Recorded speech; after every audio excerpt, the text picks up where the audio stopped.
Page 13 in the workbook, Healthy and Effective Discipline Strategies. Is this the class you guys have been waiting for? Discipline. The fun topics, right? Everyone's favorite, except the kids. Yes. Just don't tell them that we told you we want to be the nice ones. Don't say, Pastor Sarah said. So as parents, we all want to raise children who are emotionally healthy, morally grounded, and spiritually strong. But navigating discipline can be one of the most challenging parts of parenting. Thankfully, Scripture gives us clear guidance. Proverbs 13:24 tells us, "Those who spare the rod hate their children. Those who love their children care enough to discipline them." Ephesians 6:4, it says, "Fathers, do not provoke your children to anger by the way you treat them. Rather, bring them up with discipline and instruction that comes from the Lord." And also Hebrews 12:5-11. They show that discipline, when done in love, is a vital part of shaping a child's heart and character. And research backs this up. Children raised with consistent, loving discipline are 60% less likely to struggle with serious behavioral issues in adolescence. And that comes from an American Academy of Pediatrics study called Effective Discipline to Raise Healthy Children. So that's a good thing. 60% more likely by disciplining our children. Sometimes we don't hear that in the world. When parents take time to explain the reason behind the rules, kids are twice as likely to internalize moral values. And that's from the Journal of Family Psychology, Discipline in Child Moral Development. On the flip side, harsh or inconsistent discipline is linked to a 50% increase in anxiety and depression. Child development research, parenting styles, and mental health outcomes. Today we'll explore practical, biblically grounded strategies that help us discipline in ways that build trust, teach truth, and reflect the heart of God. So in that first section there, it's really interesting to me that harsh discipline or inconsistent discipline are kind of on that same frame of reference. So being harsh or being inconsistent with your discipline has the same negative effect. So sometimes we think that, if you're being too hard on kids, if you're, it's gonna affect them long term. But the reality is, being inconsistent with discipline can have those same negative consequences. Yeah, I think, I don't know what your experience was growing up, what kind of parents you guys had, and what kind of discipline you guys received.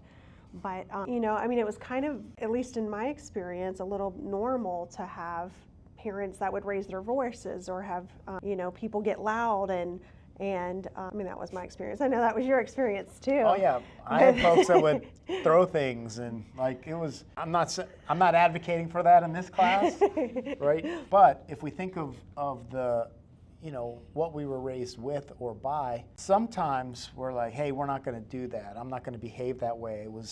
It was maybe a toxic culture, maybe. And the reality is sometimes we can go from that over extreme ditch to that inconsistent or lacking discipline ditch, maybe because we were treated, too harshly. Yeah, and so it's definitely, there has to be a balance, right? And Scripture teaches us that if we love our kids, that we are to discipline our kids, right?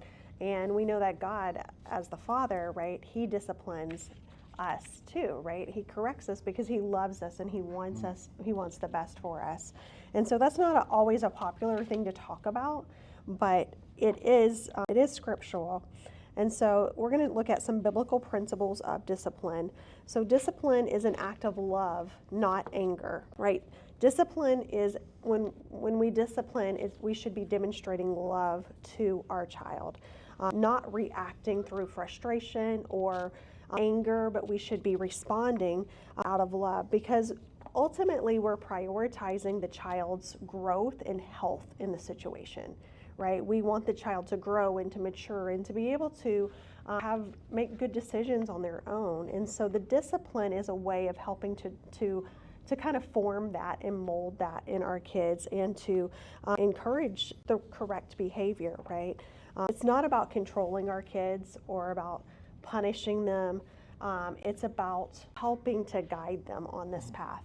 And so early on, when our kids were really little, I had a really bad view of discipline because I felt like when my kids messed up, it meant I was a bad mom. So I was reacting out of my own security when my kids would do stuff that wasn't right. And I would be like, oh, well, they're not listening to me when I'm telling them to do something. So, they don't respect me. Well, no, they're kids and they're going to push boundaries. And so learning to not react emotionally, but to react calmly and make sure that I'm disciplining at the right time, which sometimes means stopping and taking a breath, calming my emotions down before I respond to my kids. But that was something that I had to learn in my motherhood journey. So discipline that instructs, not merely punishes, right? Discipline should be constructive, not destructive. It's not enough to say, don't do that. We must also say, hey, here's a better way, or let's try this, right? Trying to put them on the right path. Because if we just say don't, what's our kids gonna do? Do. Exactly what we're telling them not to, right? Unless we are modeling and explaining to them why they shouldn't do that and a better way to do it. And so, and they're still gonna push their boundaries, they're still gonna try, right? Because that's what kids do, right? They want to test their boundaries and see how far they can push the boundaries. And kids really do respond to good, healthy boundaries, right? They want boundaries there because it makes them feel safe and feel loved. And so, but they're gonna push, they're gonna try. Yeah, and especially if there hasn't been consistency, right? And there's all sorts of dynamics, right? Sometimes you have a household where children could be in one household and another. There's all kinds of Sure. of dynamics with children, and kids are going to know who's the parent they can go to for them to get their way. yeah, and when I got here, I told you guys I came here teaching Royal Rangers. I was upstairs, third grade class, and I had like 25 third graders, and half the kids were bus kids from the inner cities and with no structure, and we had like half preacher kids, strong church kids, and then on one side of the class and the other kids that were like cussing and trying to burn down the classroom. But what I found with the bus kids was that as soon as they saw that you were going to be consistent and that you loved them, they would push you and push you and push you. But when they saw they weren't going to push you away, right, because every other man in their life had probably let them down, before Commander Z, Commander Nate, before we were in there, just consistently loving on them. Once they saw that consistency with us, they shaped up. Because sometimes kids are going to act out because it could be an attention. It could be because they're not getting enough attention, or they feel like they're not getting enough attention. And sometimes kids have this psychology inside of themselves that says, you know what, I'd rather have a little bit of negative attention, and I'm going to act up at school, I'm going to act up at church, I'm going to act up because some negative attention from my folks is better than limited or lacking attention. Yeah, so the next one is discipline that reflects God's character, right? We want to make sure that we are looking at that our character when we're disciplining, that it reflects who God is, his character. So Hebrews 12:10 and 11 says, God's discipline is always good for us so that we might share in his holiness. Afterward, there will be a peaceful harvest of right living for those who are trained in this way. So God's discipline is purposeful, it's redemptive, and it's rooted in his holiness. And our discipline should mirror that of God's, right? We should be consistent, we should be fair, we should be aimed at the transformation, not just trying to modify the behavior, right? We want it to be a heart transformation, not just, oh, I'll go along with what mom or dad says because that's what I'm supposed to do, right? We want them to internalize it. And along the way, so as you're hearing these principles, please don't assume that we got this right every single time, because we didn't. And you're not going to either. But when you blow it, like we said in the past, it's okay to come alongside of your child and explain and apologize and say, hey, I acted up. I was a little too harsh. I was a little bit too reactive in that moment when I was disciplining you, right? The consequence has to fit the crime. Right. So, hey, you're really not grounded for a year. When I was mad, I said, you're grounded for a year, right? You're never going to play PlayStation again. I'm going to throw it in the trash. Not that I've ever said that.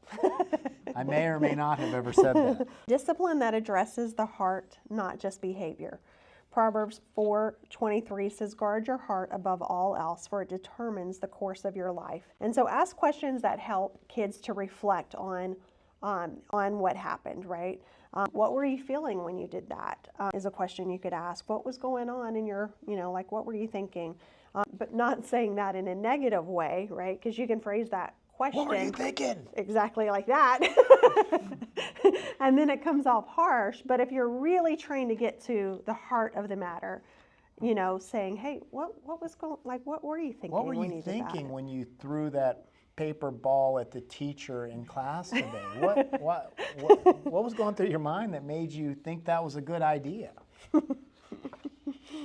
All right, so discipline balanced with nurture and encouragement. The next blank is encouragement. 1 Thessalonians 2:11 and 12 says, and you know that we treated each of you as a father treats his own children. We pleaded with you, encouraged you, and urged you to live your lives in a way that God would consider worthy. For he called you to share in his kingdom and glory.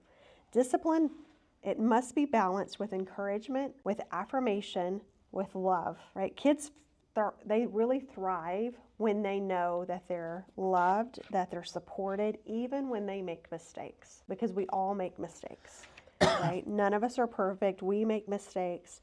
And so when kids know that, hey, no matter if I mess up, no matter if I blow it, mom and dad are still going to love me. Yeah, and you can use, there's a technique called the sandwich technique. You can start out and say, Junior, you're a great young man. You've got a lot of, you're a godly young man. You do the right thing. We love you. But right now, you got to work on this. There's this area that you're struggling with. You're not listening. You're not behaving. You're not listening to Pastor Sarah in kids' church. And then follow it up with a compliment. Now I know because Jesus is inside of you that you're going to do the right thing, and because you're a child of God and you're full of talent and we love you, that you're going to correct that. So you start with something positive, you address the consequence, then you end with something positive. That's a good technique. That way they don't always feel like you're just being hard on them or negative, especially if their love language is words of affirmation, because sometimes your words can cut your children, if that's their love language, and they're always getting correction, but never any affirmation. Right. So, especially if you have that child. Yeah, sometimes, and this is right, I don't have the statistics in here, but there's a study that talks about how negative words spoken over you need so many positive words to overcome the negative words in your life.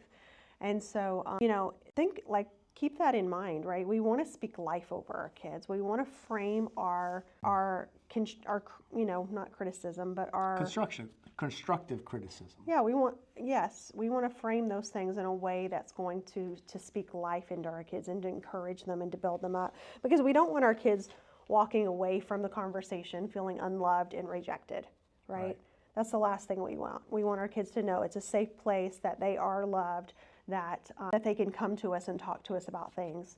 One of the things that as our kids got older and started being able to drive and go out places, we told them, we said, if you're in a position ever where people are drinking or people are doing things, like, we don't want you to get behind the wheel. We don't, if you need to call us. We will come and get you, no questions asked. Now, we didn't tell them that we weren't going to ask questions maybe the next day, right? But that day, we were going to give them a pass and make sure they were safe. Exactly. That they knew they were loved, and that mom and dad was the place to go. Yeah, absolutely. And the thing is, if you freak out that one time, the trust barrier, it's going to break that. Right. It's going to erode it. So, understanding the purpose of discipline. Short-term goal, correction of behavior. In the moment, discipline helps a child recognize that a specific behavior is inappropriate, unsafe, or unkind. It provides immediate boundaries and consequences. Children need clear guidance to understand right from wrong. Correction helps them learn accountability and the importance of making wise choices. If a child is being disrespectful, the short-term goal is to stop the behavior and help them understand why it's not acceptable. And so sometimes it has to be done in the moment, especially as the children are younger. Like that's one of the things we would have. It's like sometimes Sarah would be like, you wait till your father comes home from work. And it's like, well, I might not be coming home for 4 or 5 hours. Right. And then, we had to have this conversation because he's like, well, I don't want to have to come in and the first thing I do is I'm getting on to the kids. Right. All right, Dad's home. You're getting a spanking. Like, here comes Darth Vader with the force choke. Like, I don't want the kids just like, and when they're young, like 4 hours later, they have no idea what they did wrong. Right. Right? Now, if they're older, obviously they're going to know, and that 4-hour wait might be, that 4 hours might be enough to get them to toe the line because they're just like, oh no, what am I going to do? All right, so long-term goal. Development of character and self-discipline. So beyond stopping bad behavior, discipline should help shape a child's character, teaching them to make wise choices even when no one is watching, right? That's that character is, God's always watching, but are you behaving in a way when you think no one's looking? Your behavior should be the same whether people are looking or not. Because the reality is people are always watching you. And when our kids learn that self-discipline to behave in those ways, then you've got a positive thing. Right. Self-discipline is a fruit of the Spirit. Galatians 5:22 and 23 talks about the fruit of the Spirit, right? It says self-control. Love, joy, peace, patience, kindness, faithfulness, gentleness, and self-control. Those are the fruit of the Spirit. And if kids can learn that, it's essential for their maturity, responsibility, and their spiritual growth. Teaching a child to apologize sincerely or take responsibility for their action builds humility, empathy, and integrity. And oftentimes, like we always say, the best place to learn that is from us as parents when we make a mistake. Yeah, because that's our goal, right?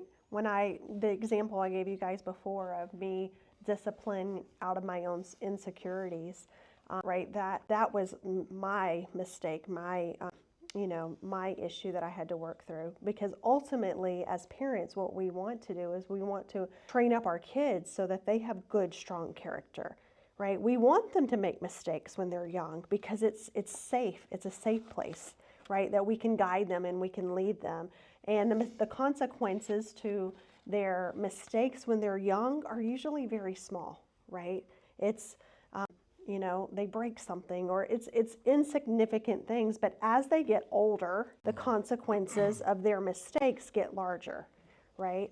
Maybe they do something that's not, get behind the wheel when they're shouldn't be driving or things like that, right? Those consequences can be much, much, much larger.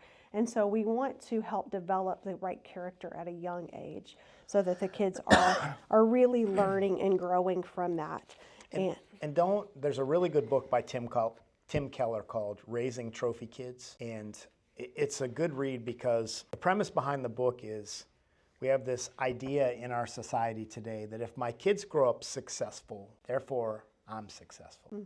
So we're running our kids to all these things and we're doing all these things and taking them to this practice and this event and like we prop our kids up and the reality is they got to make their choices. They're going to fall.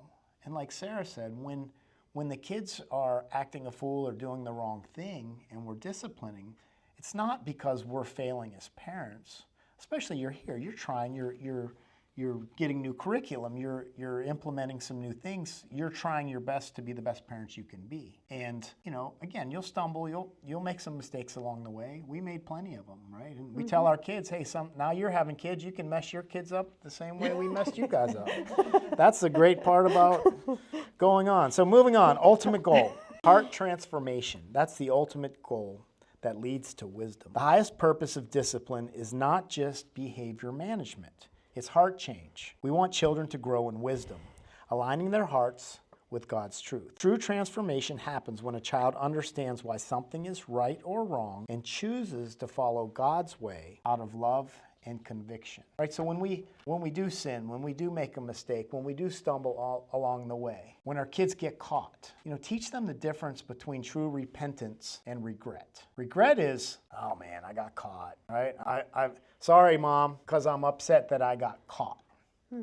True repentance is, sorry, Mom, I don't ever want to let you down again. I see that what I did hurt you. Just like with God, right? When we break God's heart because we're sinning and we turn from that sin and we're on a path of true repentance, we're not wanting to repeat those sins, then we're on a good path. But if God's disciplining us for whatever we're doing and we're just like, oh, I got caught by God again, I don't really want to change, but I shouldn't do this because I'm a Christian, right? That's not a heart change.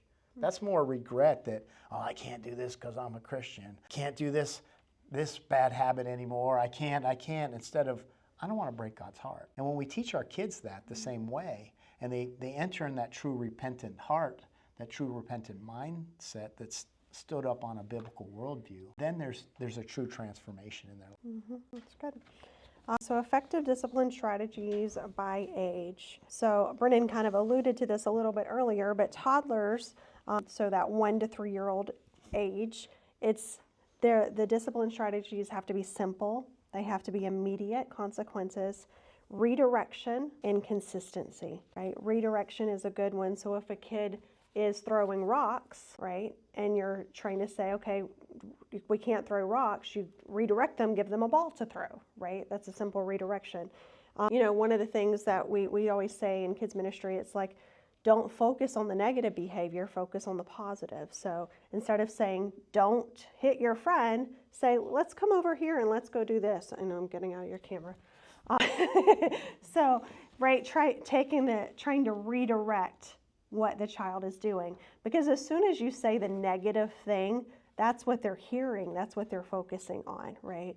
And so trying to redirect that. And then Brennan talked about immediate consequences, right? When kids are little and they're doing something they shouldn't, there has to be an immediate, because their attention span is so short that if you wait 30 minutes, an hour, 2 hours, they're not going to connect what they did with the consequence that is given because they've moved on. They're on to other things by now. And so it has to be immediate. And then, and simple too, right? They're little, so it has to be simple. And then the important thing, which this is with all of them, is consistency, right? There has to be consistency with that. So we know toddlers are living in the now, right? So those consequences have to be immediate. And so the consistency part of it, right? You have to, if they are doing, we'll go back to the throwing rocks example, okay? If they're throwing rocks and, it's okay for them to throw rocks one day, but then tomorrow it's not okay to throw rocks, right? See the inconsistency there? You're going to be confused. Well, why could I throw rocks yesterday, but I can't throw rocks today?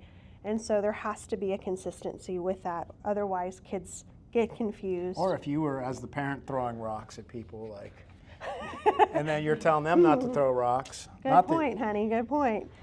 Do you do that? I'm not. This is not a confessional. Okay. I was just making a point to supplement your great teaching. Yeah.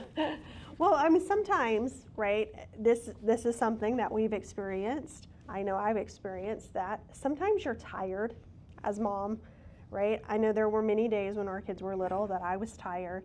And there were days where I would allow things to slide and I wouldn't address them right away. And then there were other days where I would address them immediately. And there was an inconsistency with that, right?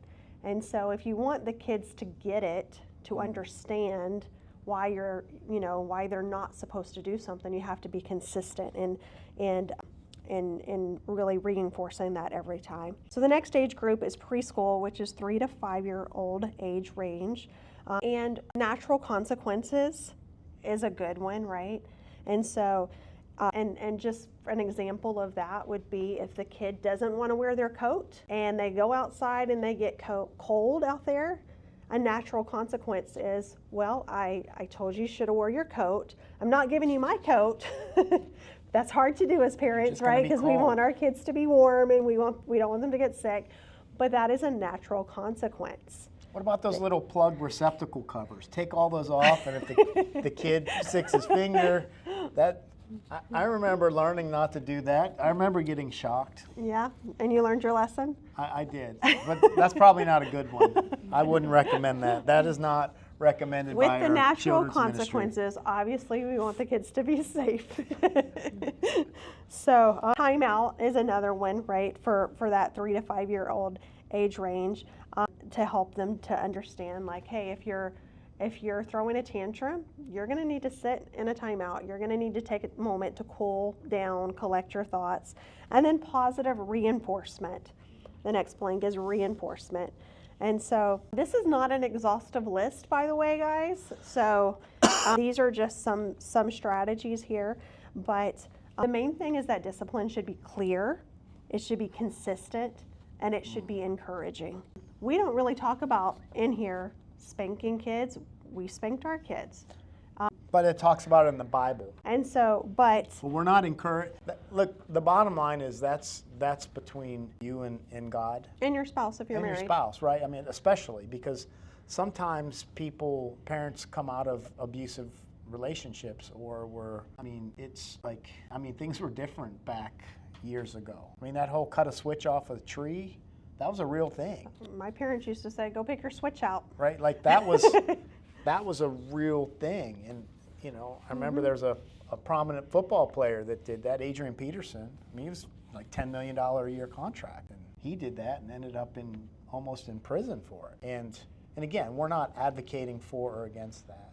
We would say that if there are studies that say if you do spank, don't use your hand. Your hands should be forgiving. Sarah used to carry a spank stick in the car, the stick of tears. That's what our kids named it, the stick of tears. They wrote, so she had like a 5-gallon paint stir, so she could be driving down the road and the kids would act out and she'd be like, bah, bah, bah, bah, like Zorro. That was her sword. And so, but the kids remembered it, and it was effective. But instead of using your hand to slap your kids, again, a lot of people say hands are forgiving. If you're going to spank, use a paddle, a belt, whatever your implement of mass destruction for spanking your kids is. That sounds terrible. Well, I mean, it's changed. I got paddled in school. I did too. Like, Once. there was a Only board. once. We used to have a board on the chalk tray for every kid to see. And I remember in first grade, I was made an example of a few times. Go to the janitor's closet, and the teacher would come with this board, and you got your SWATs. And from first grade, I was the teacher terror. To second grade, I was the teacher's pet. I figured it out pretty quickly. But it took some SWATs to get me there. Well, I'm glad that you finally got there, honey. Yes. So anyway, those are for you to discuss with your spouse. Figure out what discipline styles and structures, and sometimes you can talk about it, right? I mean, and again, we are products for what we saw. Like, again, times are different. I remember getting slapped upside the head by my stepdad. It was like a get your attention, one of those and it would get my attention. Now, I tried to never do that to my children because I was like, that's a little bit over the top. So again, you have to decide those things together, what that discipline strategy is going to look like. Right, elementary, 6 through 12 years old. Logical consequences, privilege removal, and responsibility training. Right, kids in this stage are capable of understanding fairness and logic, and discipline should be respectful and instructive, helping them to connect their actions with their outcomes. So a logical consequence would be if they break a toy in anger, that it's gone, right? You broke it, I'm not going to go buy you a new one. And so that's a logical consequence, right? If they make a mess, they have to clean it up, right? It's a logical consequence to what happened. So, the privilege removal, that's obviously very self-explanatory, but our kids knew, and we mentioned to you, I think last week, that we had our kids, as they got older, write contracts. And we did that because we found our kids would come to us and not remember what we had talked about in advance. And so we, our kids were very good at negotiating with us, and so we would say, okay, you want this responsibility, you want to be able to do this, we're going to write it out, we're going to have a contract. And then, because sometimes we knew that they weren't going to be able to meet their end of the bargain, right? And so whenever something would happen, if they didn't get a good grade or something like that, we would have a contract to look back on. And we'd say, okay, well, you know what? You got a D.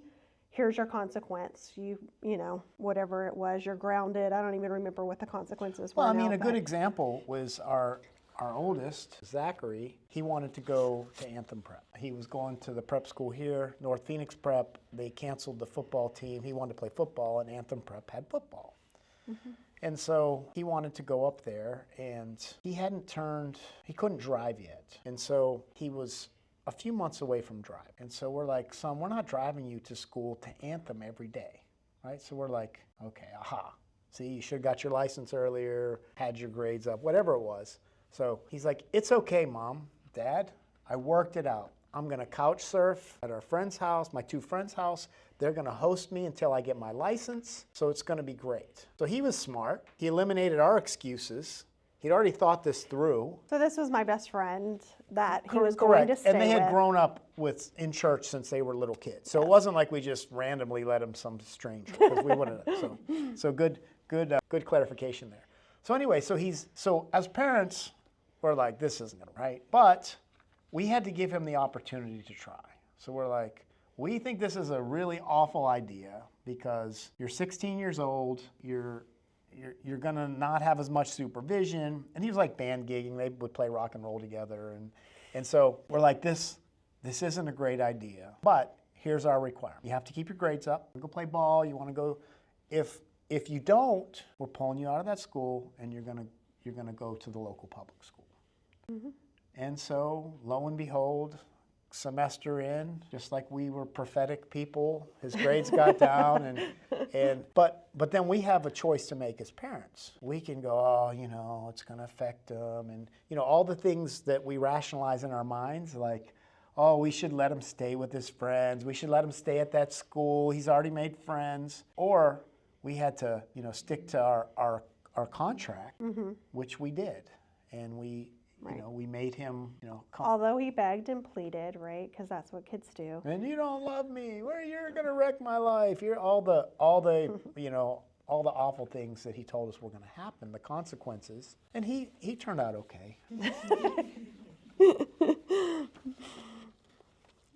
So teens. All right, teens, 13 plus, collaborative problem solving, natural consequences, and mentoring. And so teens crave autonomy and respect. Discipline should lead them towards maturity and wisdom. Try involving your kids as they get older, because really that's the goal, right? The goal is that they can make their own decisions on their own, right? Because mom and dad are not always going to be there to help them, especially as they turn 18 and they're out on their own.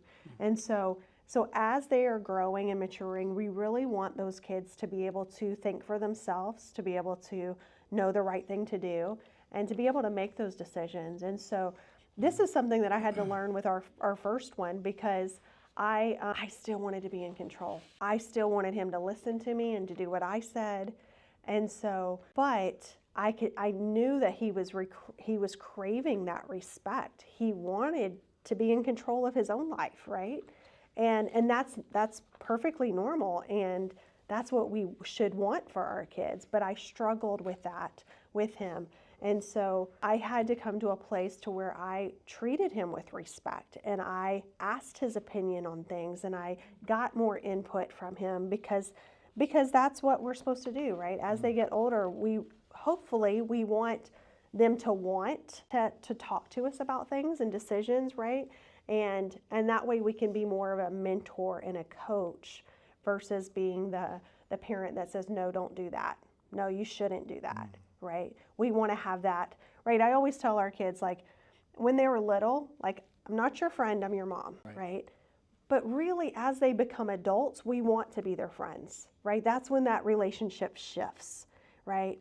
And it's not just us telling them what to do, but we get to have this relationship with our kids and this friendship with our kids. Yeah, and you want that. So they bring the grandkids back home to you. Okay, common discipline mistakes. Disciplining in anger, next blank is anger, versus disciplining in love. Anger-driven discipline often leads to fear, resentment, or sometimes shame. It shifts the focus from learning to punishment. You don't ever want your kids to feel like they're being punished, right? They're being disciplined. They're being tried. They're being, because we love them. Always explain that to them. And sometimes you have to, like if I was ever going to spank the kids, I'd send them up to the room and just take a second and then explain to them biblically why I was doing this, what the Bible says.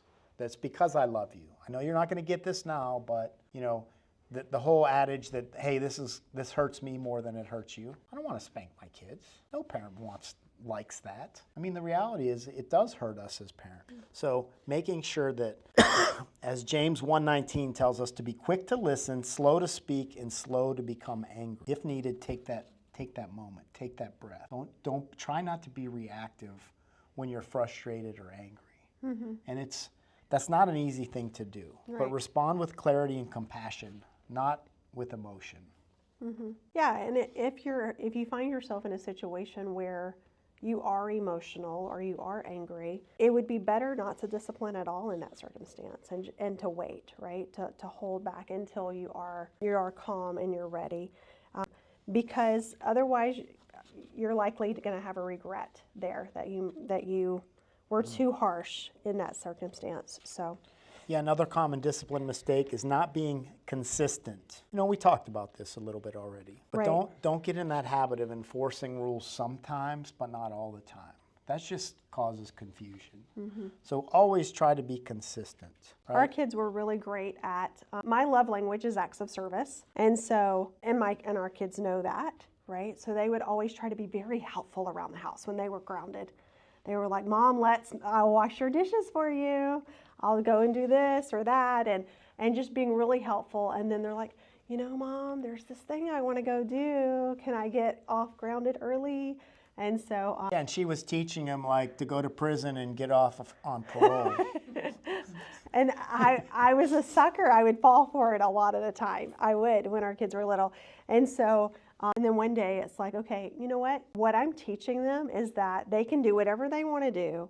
And if they have good behavior, then I'll let them off early. And so I realized, Yeah, have that consistency. Make them, again, if the consequence didn't fit the crime, like change that and let them know why. But if they're grounded for a week, let them feel a week of suffering, even if it's hard on you as a parent. or Okay, inconvenient. shaming versus correcting. Next blank is correcting. And controlling versus guiding. Shame damages a child's self-worth and can lead to secrecy, fear, or rebellion. It focuses on who they are rather than what they did. Correction should be truthful but affirming, separating the behavior from the child's value. Use language that builds up.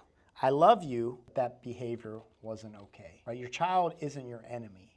My spouse isn't my enemy. Sometimes I do things that Sarah's not pleased with, and when she tells me, I have to receive that. And we have to teach our children, listen, I love you. This behavior this isn't a godly behavior. Here's what the word says. Here's why it's not appropriate in our household.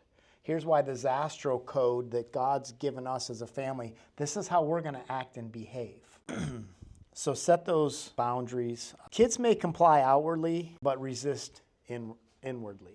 Right, you want, like, we've all been there. Have your folks ever told you to do something? Like go take out the trash, like in the middle of, whatever thing that's very important to you. In the middle of your video game? Video game, watching a show, whatever, and you're like taking the trash out, because you don't want to get in trouble on the outside, and you're like, that stupid parent, why do they? Anyone ever, are we the only ones? Anyone else been like that? Right? And so try to coach your kids up in those moments and explain it so that they're not, okay, I'm doing the thing, but I hate that I'm doing the thing. Right? You don't want that resentment. And you can offer some choices. Like maybe ask them, and as parents, like me dropping that bag in front of them of trash and saying, take it out right now. Like, does it really have to be done right now? Am I just trying to be the authoritative figure? Like maybe say, hey, what's going on in your game? Is this really important? Yeah, I'm playing with everyone in the neighborhood, and this is like the championship of the, and I'm going to lose all my street cred if I stop right now, right? That might be a valuable excuse from your child if you take a second to ask them instead of just like, take it out now, right? Because you're going to get more buy-in from them if you gave them a chance to have that discussion, to say, hey, is it really going to kill you to do this right now? What do you have going on that's preventing you from doing what I need you to do? And that'll help you, and it'll take a little bit of that whole control and get some buy-in. And then focusing on behavior only versus addressing heart issues. This leads to surface level change without true transformation. Kids may learn to act right without understanding or conviction. Don't just focus on correcting the scene, which is the behavior, without trying to explore the why behind it. You know, why is it that you're consistently not doing the chores that I ask you to do? What's going on? Why do you think? Help me understand. That's a good way to ask people. Ask your children. Help me understand why this has happened. And then let them talk and sit there. And if it's awkward and they're just like staring at you, just stare back and don't help them out. Let them think about it. And if that takes 5 minutes of staring, like just, have a staring contest with them, right? But try to get to an understanding on those things. Yeah, that's good. I mean, sometimes it does take kids a little while to open up and be able to share those things, but that's really, right, what you're after is, again, the character, right? We're trying to build strong character in our kids, and through the process, we want to make sure that the relationship's intact, right?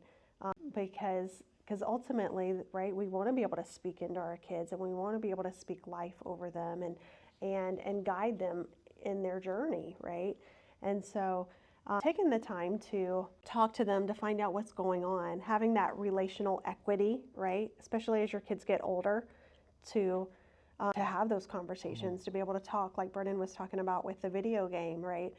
Sometimes kids just need to hear that we care about what's going on in their lives, right? And when they know that we care, then they're more likely to care about the little things, like taking out the trash and just being a part of the conversations and the day-to-day things with the kids, right? One of the things that we tried to do, we weren't always perfect with it, but we tried to have family dinners regularly with our kids. And that was really a time for us to be able to see what's going on in their life, to ask about their day. Hey, what was the high of your day today? What happened? What was the low of your day? Because sometimes kids will be like, oh, my day was fine. I didn't really do anything. You get very short answers from them, right? But really getting them to try to open up a little bit about what's going on in their life really helps with that relational equity to building that relationship with your child. And when they're little too, a good strategy, because child depression is a big thing. And sometimes you can find out, like ask your toddler, when they're little, hey, who did you play with today at school? Who did you have lunch with? And jot down those answers. If they're like, hey, I had lunch with Mark today. Then when a few days later, next time when you're having a conversation, you're like, hey, did you have lunch with Mark today? Right? Because you remember now who they told you about, and they'll say, no, I'm not having lunch with Mark anymore. Like, oh, then it gives you, an ability to ask them, well, why? What happened with Mark? What's going on? And they can talk about it. And then you can get some sensibilities of what's going on in their life and kind of dive in by asking those little leading questions, by paying attention to what they answer you. Because, maybe they got in a fight with Mark, and then you can talk through that and some conflict resolution. So that's a strategy too, is to ask those questions and be intentional about what they tell you, so you can follow up later on with more leading questions. That's good. So our discussion questions are: what discipline approaches have been most effective with your children? How do you balance firmness with gentleness in your discipline? And what triggers your anger or frustration when disciplining? And how do you manage those emotions? So we're going to let you guys break up into some small groups and talk about those things. Yeah, you have a question? Do you have any book recommendations on how? Yeah, so there are, there are some things in here, but as far as some books, let me think here. Temper tantrums. There's a... Yeah, I'm trying to think. It's been a while since we've had toddlers. Yeah, I think Dr. Dobson's got a couple. He's got one like Bringing Up Boys, which That's talks. a really good one. Yeah. You know, the Power of the Praying Parent series, those are really, really good. But I think Dobson stuff really tackles a lot of those issues. Any Dobson, Dr. Dobson books are really, really good. Yeah, and let me look on my bookshelf at home too, and I can get back to you next week. I'm trying to think off the top of my head, but nothing's really coming to me right away. Yeah. But I have lots of books, so. All right, so take a few minutes and we'll probably in about 10 minutes come back and talk about the questions.